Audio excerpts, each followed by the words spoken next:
A very good morning from the KTN News Center. Thank you for joining us this Sunday morning. This is Sunday Edition, Kenya's only Sunday morning political talk show on TV. For the next 120 minutes, we'll be dissecting some of the biggest political stories in the Republic. Top among them, the controversial finance bill of 2018 that was before the House on Thursday for a vote that was very controversial before it was later passed and signed into law on Friday by the President Uhuru Kenyatta. We'll talk about that. We'll talk about the intrigues during that vote, some allegations of rigging, if you may, during that vote that left that House sharply divided. We'll talk about that. And also, linked to that, is Parliament slowly ceding its power to the executive? We did see the political parties did hold parliamentary group meetings prior to that vote, whipping the MPs to vote in support of the president's proposals on tax. And that is what happened at the end of the day. So, is Parliament doing its work in the proper way, or are they ceding power to the executives? Just following orders of the executive. We'll talk about that. Be sure to give us your views on that. And then we'll also talk about the president's latest appointments in parastatals that mirror some reforms that he initiated in 2013 when he was first elected into power. We'll talk about some of those appointments, including the widow of Chris Msando. Eva Buyo Msando was appointed as a member of the EPZ board. We did see some NASA figureheads there getting what people call, some are calling a soft landing. Norman Magaya being elected as a member of the Kenya Film Classification Board. Isaac Hassan, former IBC chairman, being appointed as chairman of the Kenya of KIPI, that is the Kenya Intellectual Property Institute. Ekwe Ithuro, former Speaker of the Senate, being appointed chairman of the Higher Education Loans Board. We'll talk about all that. My guests are already here with me. Be sure to join this conversation online, especially. Give us your feedback. Tell us what you think. Ask your questions. The hashtag to use on Twitter is KTN Sunday Edition. I have with me this morning Kipchumba Karori, political strategist and lawyer. I have with me political analysts Karl Marx of the Ambo and Mark Bichachian, political risk analyst. The Duke of Mosocho is here, Dismas Mokua. Great to have you with me, gentlemen, as always. Thank you. So we'll have the gentlemen give us their views for the next 120 minutes. Be sure to join the conversation. Let's begin with what's making headlines in the newspapers this Sunday morning.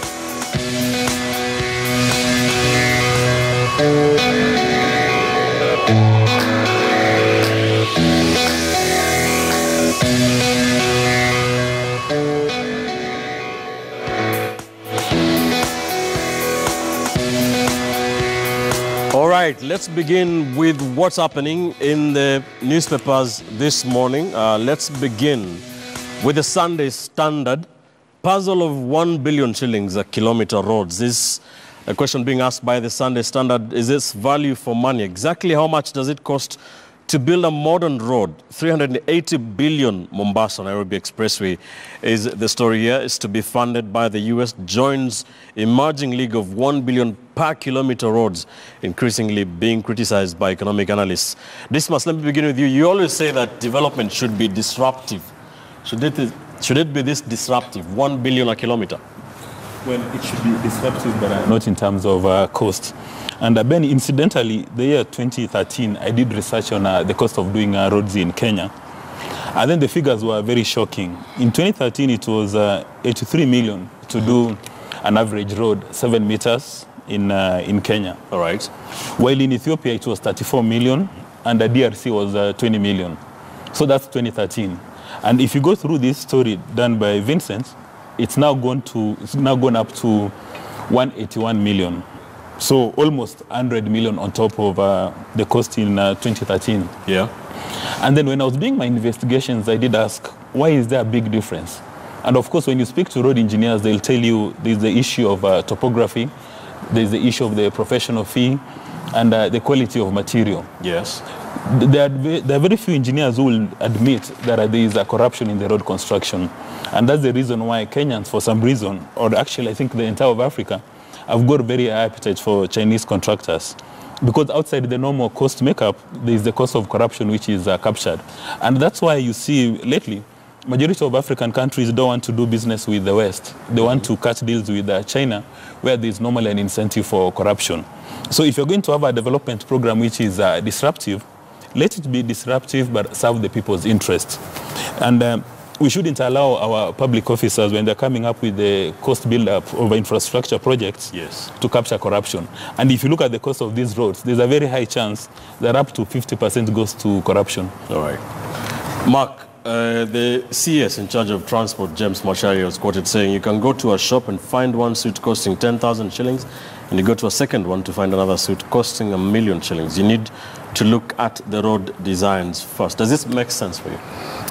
It makes some sense, and by some sense I mean that it's true that there is a 6-lane road and there is a 2-lane road, and that would make a difference. However, I think we also need to face up to the fact that Swazuri's commission was recently indicted for the very simple reason that the inflated costs of buying land due to the SGR. And as Dismas has correctly pointed out, the corruption that happens when it comes to building infrastructure in this country is quite ridiculous. And I'll give you an example.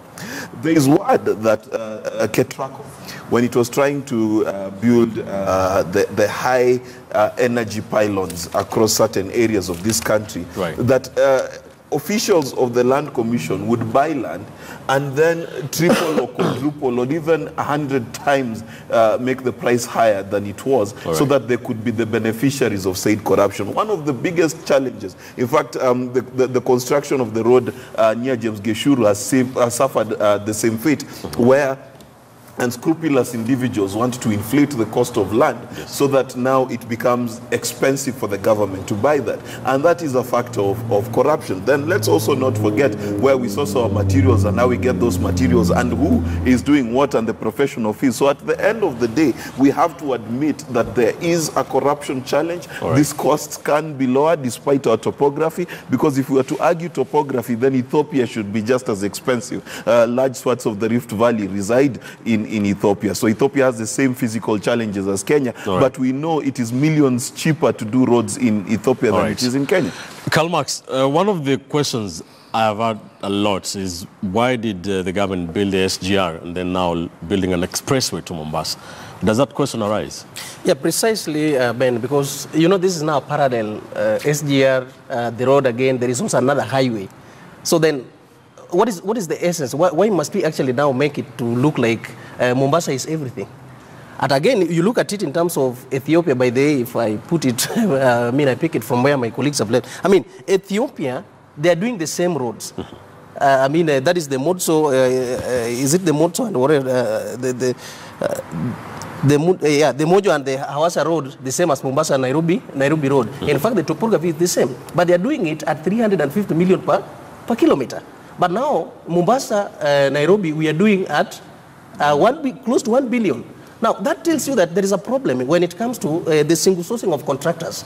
We have the problem with the government-to-government deals. There is also kickbacks. This is why we are losing all this, because why are we trying to put it like the roads that are going to be done in Kenya are so special that we cannot compare them with the roads being done in Ethiopia, but the topography is the same. The construction materials, where do we source ours that Ethiopia cannot get theirs? Kichumba, 1 billion a kilometer for the US, close to 800 million for the SGR to China. Does this sit well with you? Then what we need to look at, from as we describe the 1 billion, we need to ask ourselves, what are the ingredients that goes into the 1 billion? Have we gone further to look at the bill of quantities, the BQs of these roads? What do they say? Because that is where the devil lies in the detail. Secondly, we need to ask ourselves, do the taxpayer get the value for their money? If today you are doing a road from Nairobi to Mombasa and we did SGR, the question arises, are we doing these roads for imports or for exports? And secondly, why don't we do these roads to other regions where we need to get exports from. Let's say go to Kericho, get the tea, do a road to Murang'a, get the mangoes there, do a road to all the way to Meru, get the mangoes and the miraa to Nairobi, and then use the SGR so that we can leverage on the SGR and the speed. It has a nice speed at 120 kilometers per hour. That is top speed. We can maximize on the SGR because you are building such a road and you have forced all the importers or the people who do clearing to use the SGR. What will the road use? That we don't need to end up building a road of 1 billion and seeing zebras and antelopes lying on the roads. All right, you can check out that story in much more detail on page 6 of the Sunday Standard, story by Vincent Achuka. On the cover page of the Sunday Nation, it's about the Sharon Otieno murder investigation. Clues that linked Migori Governor Okoth Obado to the murder. It is said it is a testimony of one of his aides, Caspar Lobiero, clerk in Migori County, was linked to the car suspected to have been used in the crime that led to the arrest of the Migori governor. Of course, it continues to be a very sensitive story. We are very careful, but we will have to report what is happening. Very quickly, Dismas, so far, what do you think of the case so far? Of course, the latest being the arrest of the Migori governor. Well, you know, so far there's a lot of information coming out to the media, leaked maybe by the intelligence services or the criminal services. But at the end of the day, really, is when we get somebody who's been taken to court, arraigned before court, and found guilty of this murder. Because as a nation, Kenya, we've got a horrible track record of these murders. There are many high-profile persons who've been killed, but we don't know what happened. I mean, for instance, there's the case of Msando, there's Jacob Juma, there's Robert Ouko. I mean, the list is as long as your arm, but it's never been sorted out. So all these stories which have been leaked to newsrooms by investigative agencies, in my view, they count for zero till we get the architects of the crime and the people who did the actual murder behind bars. And at this stage, the challenge still goes to President Kenyatta to ensure that the criminal justice system has got sufficient resources. For instance, I'm not sure whether Kenya has got a very solid forensic lab that when you're going to present evidence before a court of law is going to be bulletproof. Because what people like Kipchumba Karori and friends who are lawyers, they find most of the time the evidence presented to be so shoddy that having the state win a matter of murder is a very tall order. And at this stage, we need to ask ourselves, if you're really committed about sorting out these murder cases, do we have those very solid forensic labs which will be able to give us solutions? Mark, what do you think? I mean, Obado's lawyer, Cliff Ombeta, has said that the fact that it is very clear that there was a relationship between the Migori governor and the deceased Sharon Otieno is not motive or evidence of murder or anything. Yet a lot of Kenyans have been prosecuting this in the court of public opinion. How hard is it going to be to draw that line? Well, I'm not a lawyer, but I try and understand legal matters from a very pragmatic perspective. First, if you watch channel 171 on DSTV, it talks about criminals, and every time someone is killed, the first suspect is always a lover or a spouse. That is common knowledge. But in this particular instance, you look at the car, it points back to one person. You look at the people involved, it points back to one person. So there are only two logical conclusions. That number one, he's made such enemies that they want to frame him so perfectly, and they left no stone unturned in framing Obado. Or two, all the evidence is pointing straight to his doorstep. Now, as a matter of public opinion, this matter has been tried and concluded a long time ago, and given the fact that there's now stories concerning two things. There's one at 35 to 25 million shillings house, and then there's children who are living out of the largesse of the governor. There are two things here, and Kenyans must be very clear. The murder of Sharon will be prosecuted to its logical conclusion. Right. However, we, the public, have a responsibility to ask the question that how is it that this governor is purported to have expatriated 3.5 billion Kenya shillings of taxpayer money, and he is still in office. All right. Given this kind of situation, Yes. if we were a civilized country, what we would have asked for is for him to step aside to allow for investigations to happen. All right. That is where the court of public opinion must rightfully conclude. All right. Yeah. That story is on the cover page. You can check it out in more detail. On page 18 of the Sunday's Nation, bashing, praising in equal measure. Why is it so hard being Raila Odinga? Now, this, of course, coming after this past 1 week that has seen Raila Odinga being bashed by his own supporters as well as those supporters of Jubilee. Two groups that, of course, were competing during the last elections. And they were wondering why Mr. Odinga was distinguishing himself as a champion of opposition politics. Instead of opposing the punitive tax measures by government, would be supporting it. Of course, we do know, Karl Marx, that in the first term of Uhuru Kenyatta, Raila Odinga was always on the executive's neck, making noise about anything of governance importance. Now that, of course, because of the handshake of March the 9th. So why is it so hard being Raila Odinga? What do you think? Being Raila Odinga is not easy. You keep quiet, people want you to talk. If you're talking, they need you to be quiet. If there is handshake, people will talk of the agitators within the handshake. So, I mean, being Raila, again, if you look at it now in a broader perspective, Raila is trying to actually reorganize himself. But at the end of the day, many will also look at it like he's now quiet because so many things are actually happening. But the question is, even if Raila could have been talking today, there is already a number that Jubilee is controlling within the parliament.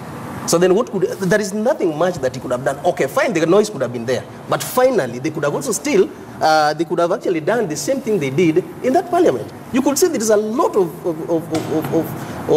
dishonesty. There is a lot of deceit. Because if voting can go in that order, do you still expect that with that outright rigging, people can still have faith in that given parliament? Even if Raila could have come out again to speak, I don't think much could have happened. Second to that, Raila is also a human being.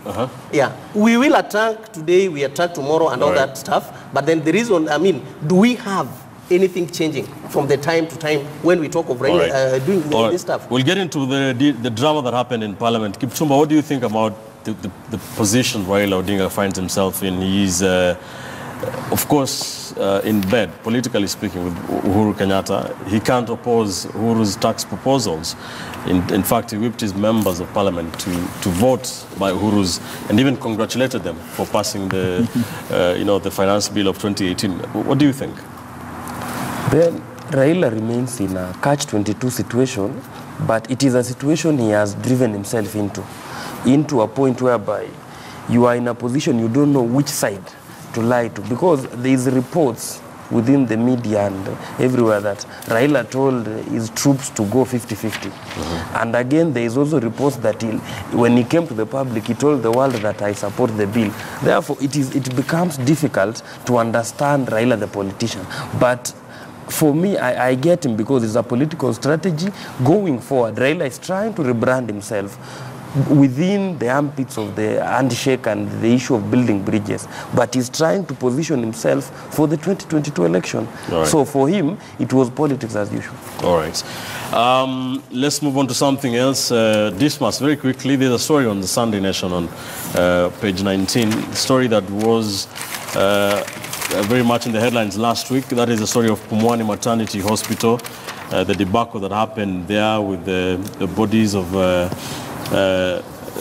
11 babies being found there. Then it was found out there was no cold room, no morgue at the maternity hospital.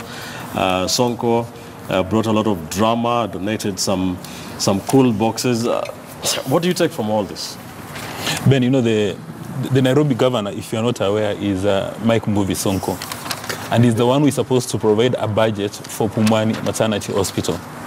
So if there are no resources at Pumwani Maternity Hospital, Mike Mbuvi Sonko takes responsibility. So for him to go to Pumwani and start causing all manner of drama and mischief, claiming that things have gone haywire, firing senior staffers on the spot, in my view, it's unacceptable for the residents of Nairobi. That's number one. Then number two, A few days later, he says he's entered into a partnership with Nairobi West Women Hospital and Aga Khan to upgrade Pumwani Maternity Hospital. And then you begin to wonder, when did all this begin?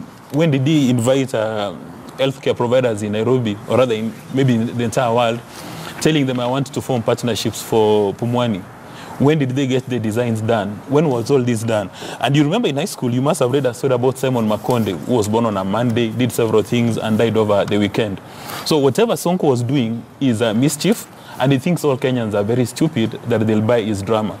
And I think there's a lot more mischief. All right. Now, the tragedy is that he has the guts and capacity to tell us he wants to rename the hospital into some Sonko facility. And at this stage, you begin to wonder, where are the other leaders in Nairobi? Where is the Nairobi senator? Where are the MPs from the entire of Nairobi? When they see all this mischief happening and they break it to a dance and song, is there some phobia? You recall a few days ago we had an MCA who said that they find the behavior of Elachi unacceptable, that when she's traveling because of a medical condition, she's on first class. I think the behavior of Sonko the few days is heavier than traveling on first class. It probably deserves an impeachment. All right. Mark, what do you think about this? I mean, he did say Sonko was trying to explain himself in another television interview, saying that that is his way of doing things and that he would not resort to a more diplomatic manner like his predecessor, Evans Kidero, because that is not the way to get things done in Nairobi. Do you agree?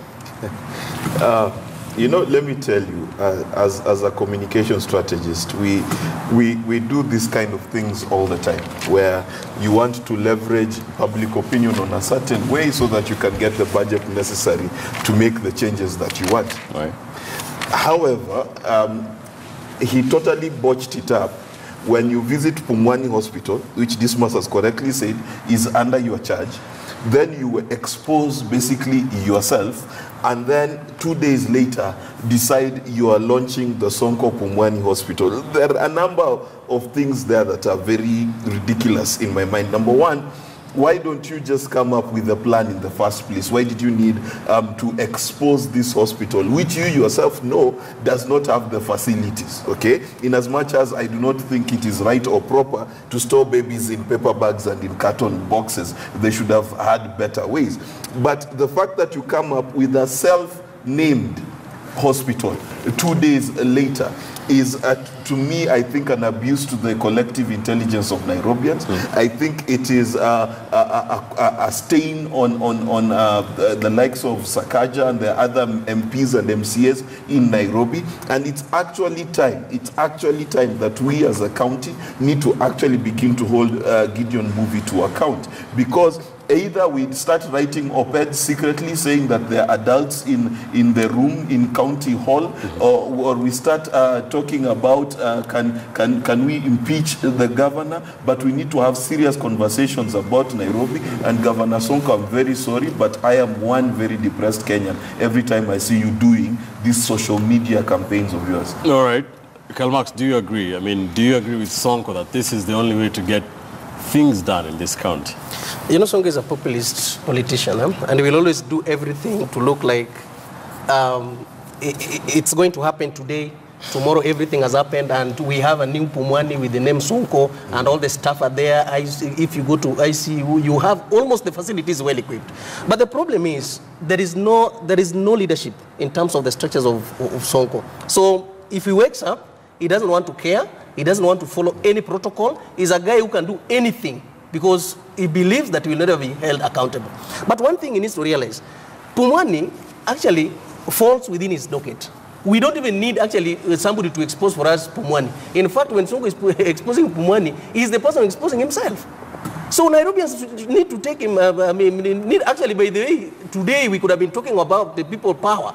They need to be within Nairobi City County, because they need to ask, if this facility is yours, how do you expose what you've actually made to go down? So it is high time Sonko now realize that actually come up to do Pumwani. It doesn't even need Aga Khan or maybe all those the theatrics that it is treating us into. Yes. We need a clear platform and a framework on how those people are going to be engaged and how they need to take over. It's not about actually even the names. It is about how they need to focus and bring Pumwani into its efficiency. Kipchumba, have the final word on this. What do you think? Looking at what was happening in Pumwani, it was a very painful moment for any person who has gone through education, and education has gone through them thoroughly. Because we cannot have people who queued for 18 hours to elect a mediocrity sculpture. Sonko is everything that is wrong in society. Look at it this way. We have institutions, we have standard operational procedures of doing things. You cannot wake up one day and ride on a motorcycle to an institution and say you are there to expose. Expose who? You cannot expose yourself more than he has already done. Two, we cannot run the best city in East and Central Africa through social media. Sonko should know that he's not the Kardashians. He is a leader, not a celebrity. He derives his mandate through election, not likes in Facebook. All right.